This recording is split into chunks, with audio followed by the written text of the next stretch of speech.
¿Qué tal, amigos? Les doy una más cordial bienvenida a una emisión más de nuestro programa Ante la Ley, el cual llega a ustedes gracias a la colaboración de la Asociación para la Excelencia Académica APEA. Mi nombre es Guillermo Tenorio y el día de hoy abordaremos una temática muy interesante que tiene que ver con ética tributaria y juicio en línea. El juicio en línea sabemos que ha representado un avance significativo en materia de justicia y tecnología, pero también ha generado muchísima polémica en el foro jurídico en función del tema de la despersonalización. Nos acompañan para tratar este interesante tema dos auténticos especialistas en la materia. Por un lado, el doctor Rubén Espila, que nos visita de Argentina, de la Universidad Católica de Córdoba, y que es invitado por la Universidad Panamericana a un seminario sobre ética tributaria. Por otro lado, nos visita el doctor Carlos Espinosa Berecochea, el cual es director académico de los programas de Derecho Tributario de la Universidad Panamericana. A los dos les doy la más cordial bienvenida y si ustedes no tienen mayor inconveniente, les propongo que empecemos el diálogo ante la ley. Y la primera pregunta que quiero hacerles, porque evidentemente este tema del juicio en línea ha desatado mucha polémica, ya lo decía, por el tema de la despersonalización. Me gustaría abordar primero el tema de la ética. Sabemos que el tema de la ética desde el punto de vista jurídico, sobre todo en materia tributaria, podría ser abordado desde distintas perspectivas. En ese sentido, doctor Espila, le preguntaría, ¿cómo podemos enlazar este tema de la ética en materia tributaria?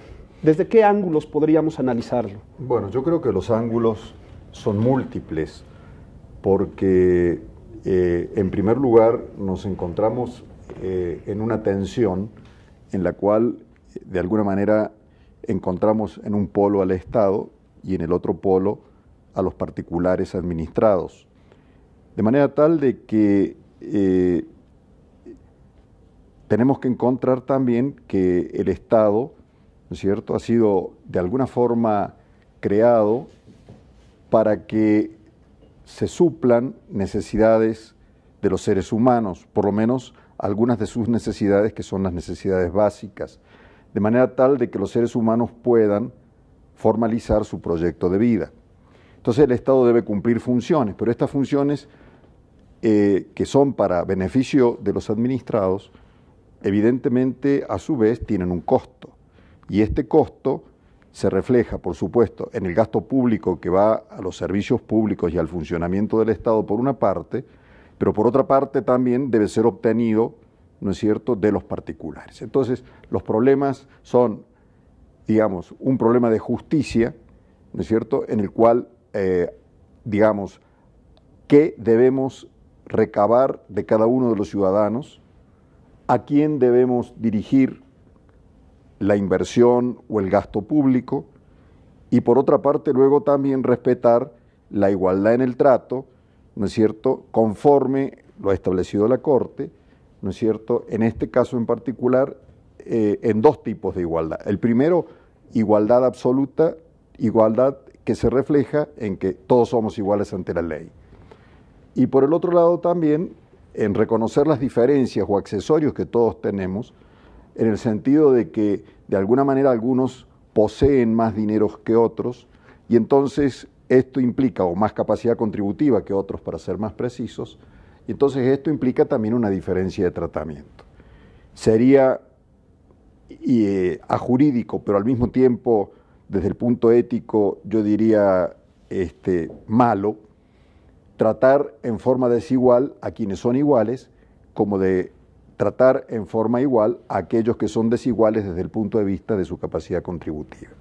Evidentemente, entonces, tenemos que decir que existe, sin dudas, una relación entre la ética y el derecho, si usted me permite, y también, por supuesto, justamente reflejada en el derecho, ¿no es cierto?, esta necesidad de igualdad que proviene de la propia Constitución. Pero aquí hay algo que me ha llamado la atención, porque usted inmediatamente lo enfoca desde dos perspectivas. Por un lado, el tema del Estado, y por otro, el tema de los particulares.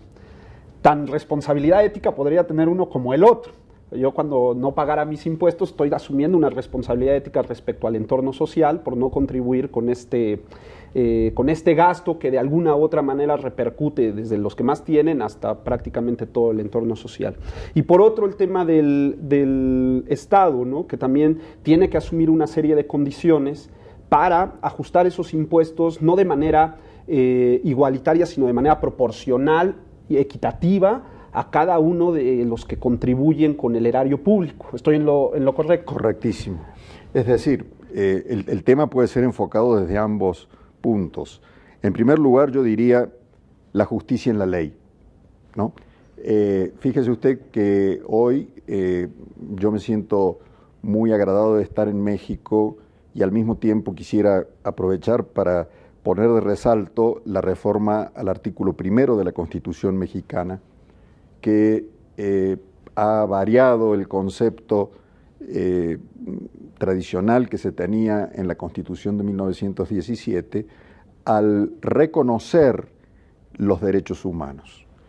De forma tal de que cuando se reconocen los derechos humanos, esto quiere decir que los derechos humanos son preexistentes a la Constitución y luego, por supuesto, además, agregar dos cuestiones que a mi parecer son básicas en el mismo artículo, que es la vigencia de los tratados constitucionales que hacen a los derechos humanos de los cuales la Unión es parte, ¿verdad? Y por otra parte, que con relación a la interpretación de estos tratados y de la propia Constitución en este aspecto de derechos humanos, siempre se debe escoger por la interpretación más favorable a la persona protegida.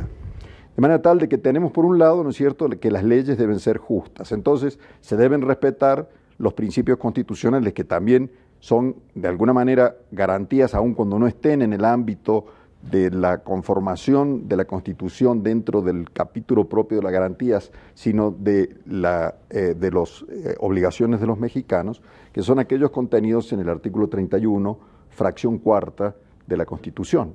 Entonces, leyes justas.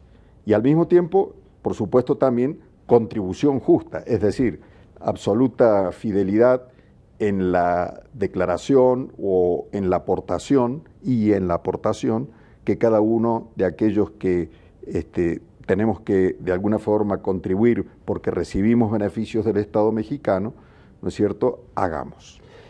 Doctor Espinosa, estos temas que ha referido el doctor Espila de alguna u otra manera pues se enlazan con estos dos conceptos fundamentales previstos en la Constitución, que es la proporcionalidad, la equidad. Posteriormente veremos ya cuando hay alguna violación a estos principios, el tema de una justicia adecuada, expedita, en fin, todos los principios que conlleva el tema de la justicia. Yo le quisiera hacer una pregunta a usted como director de los programas de Derecho Tributario de una universidad. Siempre que pensamos el tema de impuestos, siempre que pensamos el tema de derecho tributario, como que los alumnos tienen muy en la mente, me voy a dedicar al derecho tributario porque es a lo mejor un área en la cual existen muchos recursos, en la cual a lo mejor puedo desarrollarme exitosamente ganando mucho dinero. Y me imagino que este tema de la ética, desde la óptica de quien diseña o construye este tipo de programas, pues es un tema que debe estar muy presente, ¿no? Justamente para que los alumnos no se desboquen con este asunto y puedan entender todo este tipo de aristas desde una posición más trascendente que solamente la parte técnica. Sí. ¿Cómo incorporan o cómo se puede diseñar un programa en materia de derecho fiscal que de alguna u otra manera vaya recogiendo este aspecto ético? Bueno, sí, en realidad hay que pensar que en los años 80 hubo un boom de la cuestión fiscal, porque sí hubo personas que se enriquecieron, vamos a decirlo así, tratando de explotar algunas deficiencias del sistema. Entonces, en la universidad siempre se ha tratado de dar un enfoque a los impuestos totalmente diferente a lo que suele darse en otros aspectos, digamos, que caen en el mercantilismo. Se enfocan desde un punto de vista filosófico, se les da a los alumnos un soporte de tanto de historia como de derechos, derechos humanos y de ética en los impuestos, que les permite conocer el tributo no solo como una imposición, ni tampoco como una posibilidad de elusión. Se les da la técnica, que finalmente hay que conocerla, pero también no solo la finalidad, sino también los mecanismos para su causación, en los cuales que si bien nadie está obligado a pagar de más, bueno, también es justo pagar exactamente lo que se debe, ni más ni menos, y hay que dar una visión integral, que es lo que se trata de dar en la universidad. Y este tema de, está bien, toda esta parte, como por decirlo de alguna manera, ampliada, formativa, pero también imagino que trabajarán en materia de ética del juzgador, porque yo entiendo que a este tipo de programas ordinariamente no solamente llegan abogados que están litigando asuntos o como consultores, sino en ocasiones también llegan juzgadores o personas que trabajan en algún tribunal, que quieran una mayor capacitación sobre la determinada área. También el tema de la ética del juzgador, porque nos estamos aproximando al tema del juicio en línea, pero me gustaría dejar bien claro este tema ético. ¿Cómo se también pueden trabajar, o si a una persona que de alguna u otra manera está vinculada al tema jurisdiccional, estos contenidos le son oportunos? Mira, sí son bueno, no solo son oportunos, sino además son necesarios en los programas. En los programas se suele invitar a personas que están tanto en la parte de la administración pública como parte recaudadora, de parte que es juzgadora, y parte independiente como los profesionistas, ya sea que se dediquen al área litigiosa o al área de consultoría, y por supuesto al juzgador y a la autoridad administrativa que se encarga de la administración, propiamente dicha, como su recaudación o ejecución. Entonces tratamos de integrar todos los puntos de vista para poder tener una educación completa, integral, y por supuesto, adelantándonos un poco al siguiente tema, es indispensable el punto de vista judicial, puesto que al fin de cuentas es el último lugar donde se van a dirimir alguna controversia que surja en materia impositiva. Es todo un tema este asunto de la ética del juzgador, y desde su perspectiva, doctor, podríamos, porque usted nos hablaba de estas dos vertientes que en materia de ética tributaria, y yo entiendo que el tema de la ética del juzgador se mueve por cuerdas separadas, pero ¿le parece a usted que podríamos considerar este tema de la ética del juzgador, o adelantándome, ya usted es el especialista, podríamos encauzarla como una tercera parte del tratamiento ético en materia tributaria? Pues yo estoy convencido de que sí es una parte muy importante el de la ética del juzgador. Primero, es muy importante además también la ética en el administrador, es decir, en quien va a recaudar los impuestos, porque la administración está obligada a recaudar, pero no más allá de lo que la ley exige, por una parte. Y por la otra, por supuesto, el juzgador debe juzgar conforme a la ley y conforme a derecho. Es decir, fíjese usted que esto que hacíamos referencia en mi anterior intervención, de que la Constitución reconoce derechos, implica que de alguna manera ya dentro del Poder Judicial y dentro del Poder jurisdiccional, dentro de la administración, el Poder Jurisdiccional se puede referir a sentencias que ya haya dictado la Corte Suprema. Pero, por otra parte, ¿verdad? La propia Corte y los tribunales unitarios o tribunales de distrito o tribunales colegiados pueden evidentemente incursionar buscando o procurando la justicia, incluso la justicia en el caso concreto. Es decir, sin apartarse de la ley, pero al mismo tiempo resolviendo de acuerdo a los principios generales que son los que están contenidos en la propia Constitución y en los tratados internacionales.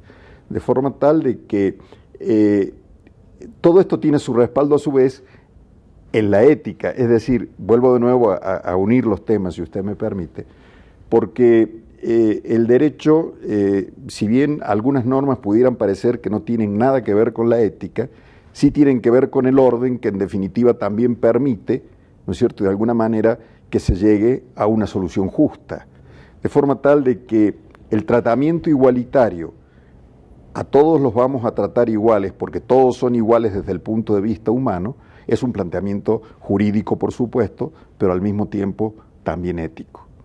Es decir, y por el otro lado, es la gran pregunta que se hace Malem, por ejemplo, y tiene un opúsculo muy bonito en el cual expresa como pregunta, como título de su trabajo, ¿se puede ser un buen juez siendo una mala persona?